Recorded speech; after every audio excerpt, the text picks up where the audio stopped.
victory! They thought we wouldn't stand up!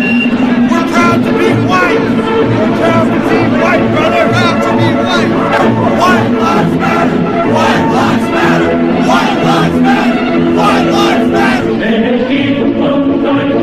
Gloria, Gloria, Gloria, sing Heil, Victoria, sing Heil, Victoria.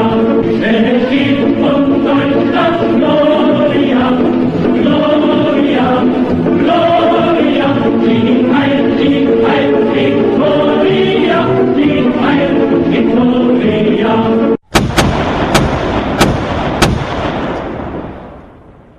For those of you unfamiliar with that piece of music, it's Sieg Heil Victoria, a marching song attributed to the SS during World War II. The voices you hear at the beginning are white nationalist, alt-right extreme, you know what, they're fucking Nazis. You know it, I know it, they know it. A bunch of fucking Nazis got together with tiki torches and protested the removal of a statue commemorating Confederate States of America General Robert E. Lee in Charlottesville, Virginia, as a bid to, quote, unite the right, end quote. Let me repeat that. A bunch of Nazis got together with tiki torches to protest the removal of a statue commemorating a defeated general of an army that was once at war with the United States of America.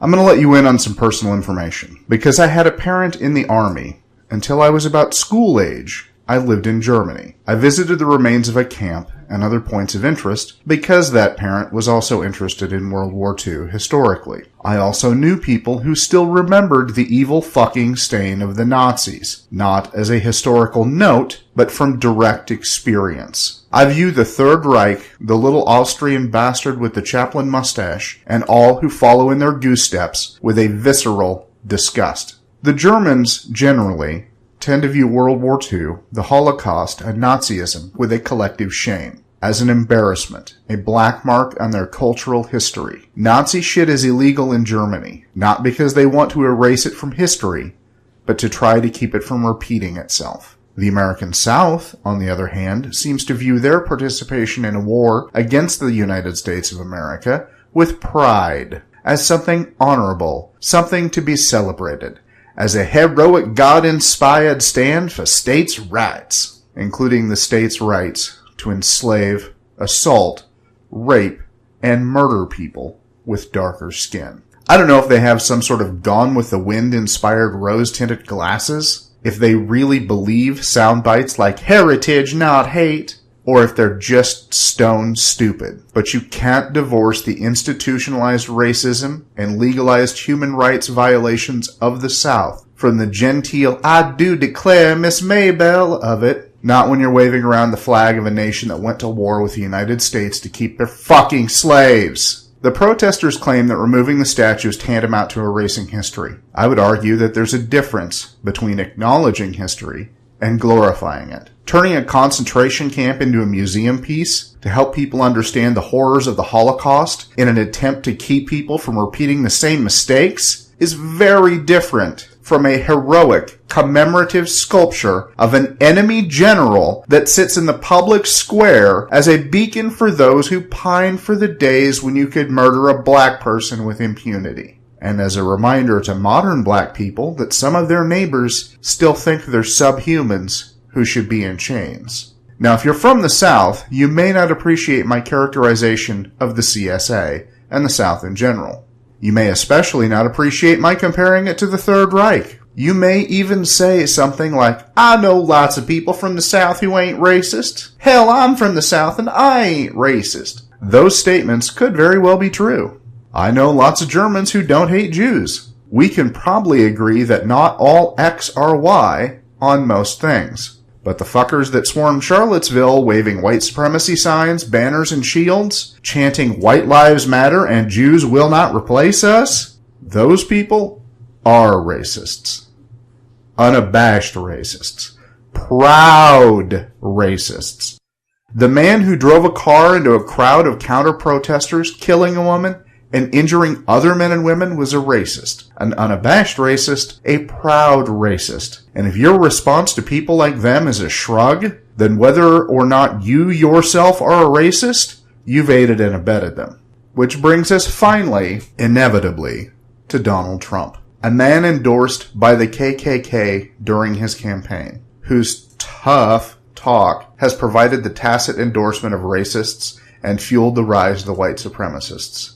A man who, at his own rallies, called for violence against protesters and offhandedly remarked that he'd defend an attacker in court. I certainly don't incite violence. Knock the crap out of him. Like to punch him in the face. I don't condone violence, and I don't talk about violence. I don't know if I'll do the fighting myself or if other people will. Maybe he should have been roughed up because it was absolutely disgusting what he was doing. If you see somebody getting ready to throw a tomato, knock the crap out of him, would you? Seriously. Like to punch him in the face, I'll tell you. Try not to hurt him.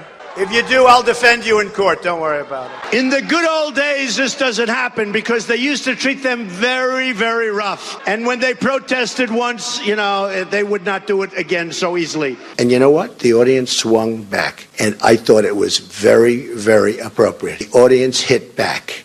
And that's what we need, a little bit more of. Do you plan on paying for the legal fees of this older gentleman in North Carolina who sucker punched the protester? I've actually instructed my people to look into it, yes. Whose response to Charlottesville was to blame, quote, many sides, end quote. Who only condemned the white supremacists after a couple of days of public outcry and repudiation by other Republicans, and then later backed off and included the, quote, alt-left, end quote, whatever the fuck that is. A man who, even when he, quote, condemned the racists, used enough weasel language that half the Nazis think he's secretly supporting them.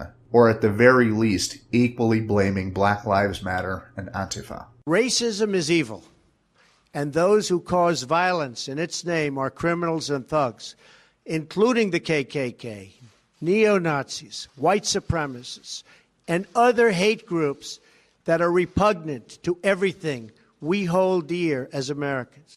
But unlike Black Lives Matter and Antifa, which are organizations in the loosest sense, the white nationalists, the alt-right, the fucking neo-Nazis are organized. Many literally in militias. They march under the flags of defeated nations we fought wars against. Nations whose symbols are synonymous with racism, discrimination, violence, and murder. A recorded message at the North Carolina chapter of the KKK says, quote, nothing makes us more proud at the KKK than when we see white patriots such as James Fields Jr., age 20, taking his car and running over 9 communist anti-fascists, killing one expletive lover named Heather Heyer. James Fields, hail victory. It's men like you that have made the great white race strong and will be strong again, end quote. Justin Moore, the Grand Dragon of the Royal Knights of the Ku Klux Klan, said, quote, I'm sorta glad that when them people got hit, and I'm glad that girl, Heather Heyer, died, end quote. He followed that up with, quote, I think we're going to see more stuff like this happen in white nationalist events, end quote. He thinks we're going to see more stuff like this happening at white nationalist events. For fuck's sake. We've talked on several episodes about what kind of person still continues to support Trump. As we've watched his ratings plummet, we keep hoping that something, hopefully not something world-ending, but something would finally make these people see what a dangerous, deluded, uninformed man-child he is, and they'd finally cut him loose. At the very least, there should come a point where we could just finally accept that those remaining holdouts were just lost to us. This has to be the moment. If grab 'em by the pussy didn't do it, if Russia didn't do it, if the fact that we're on the brink of a nuclear incident with North Korea didn't do it, the fact that he can't denounce fucking Nazis who killed a woman has to be it. Right? We have to make it clear to every one of our representatives that this man cannot continue to be president. We have to make it clear that it is their responsibility as representatives of the American people to remove him from office. That action must be swift, and it must be unanimous. They all have to know they don't get to stand on the sidelines and let someone in a safe district take one for the team. This man is doing irreparable harm to the office of the president, to our standing in the world, and the people of our nation. This was a test, an easy test, one with only two choices, the Nazis or the American people. Donald Trump failed the fucking test. Now he needs to be expelled.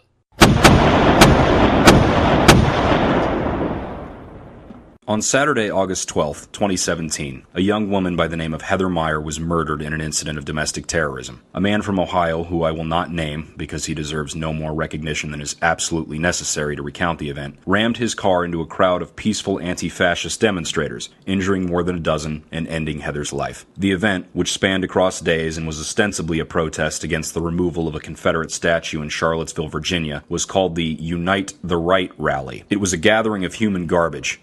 Fascists, neo-Nazis, Confederate lost causers, and other mobs of right-wing filth steeped in a quote-unquote heritage of hatred, bigotry, racism, and derangement. They marched with their tiki torches, chanting, "Jews will not replace us," and "White lives matter," and snapped Nazi salutes as they brayed and wailed over the ever-shrinking segment of the population who is even willing to give them or their heritage the time of fucking day, let alone a commemorative statue. The counter-protesters, including Heather, showed spectators across the nation that there are plenty of real American patriots willing to march straight into the teeth of a Nazi mob for no other reason than to remind the jackboots that their bullshit will not go unchallenged in our country. The war is over. And guess what, mind snowflakes? You lost. The incident in Charlottesville is remarkable in another way. It was one of those rare political circumstances that doesn't, or shouldn't, admit any moral ambiguity. On the one side, you have the forces of hatred and oppression, literal Nazis, Beauregard children, and on the other, you have a shining example of ordinary American patriotism, which despises the legacy of racism and bigotry. We're talking binary here. Black and white, right and wrong. The simplest choice a person could make. Enter Donald Trump. You're putting what you're calling the alt-left and white supremacists on the same moral plane. I'm not putting anybody on a moral plane. What I'm saying is this. You had a group on one side and you had a group on the other, and they came at each other with clubs, and it was vicious, and it was horrible, and it was a horrible thing to watch. But there is another side. There was a group on this side, you can call them the left, or you've just called them the left, that came violently attacking the other group. I think there's blame on both sides, and I have no doubt about it, and you don't have any doubt about it either. Kill the person. Heather hired Charlottesville. They showed up in Charlottesville to protest. Excuse me. They didn't put themselves down as you, and you had some very bad people in that group. But you also had people that were very fine people on both sides. But you had many people in that group other than neo-Nazis and white nationalists, okay? And the press has treated them absolutely unfairly. Now, in the other group also, you had some fine people, but you also had troublemakers. You had a lot of bad people in the other group, too. There's a concept in strategy called force multiplication. It has a broad meaning and can be applied in many different contexts. For example, pretend we have 1,000 men for a medieval-style pitched battle. We put 900 on one side in shorts and t-shirts and give them clubs. And on the other side, we put 100 men with heavy armor, swords, and shields. The group of 100, though they are vastly outnumbered, will easily cut through the men with clubs, because their armor, swords, and shields are a force multiplier, allowing them to be as effective as a group 9 times their size. In another context, Colin Powell once said that perpetual optimism is a force multiplier.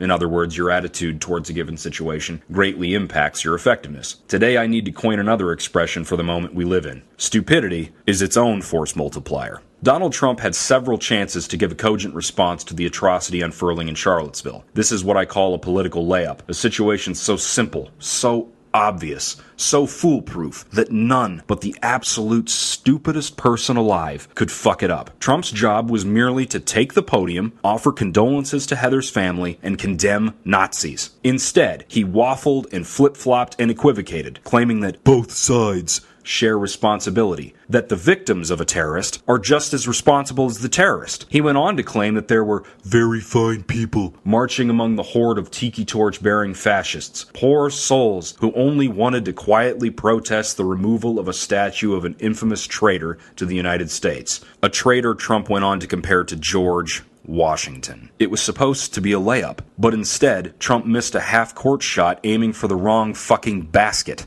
We say it all the time, but it bears repeating. Donald Trump is an idiot who doesn't have a clue what he's doing. He's an imbecile, a fool, a moron, a halfwit, a simpleton. Take your pick. He's Merriam-Webster stupid, as in stupid, adjective, slow of mind, given to unintelligent decisions or acts, lacking in intelligence and reason, marked by or resulting from unreasoned thinking or action. He's plain stupid, and because stupidity is its own force multiplier, he not only initially failed to do the searingly obvious and condemn Nazis, Confederates, and white nationalists, he went on to double and triple and quadruple down in their defense. Just this morning, as I was working on this commentary, the Idiot King went on Twitter, a second force multiplier for stupidity, and moaned that it's sad to see the history and culture of our great country being ripped apart with the removal of our beautiful statues. Trump, who is fucking Shakespearean in his singular idiocy, doesn't even have the requisite knowledge of history that would remind him that it was figures like,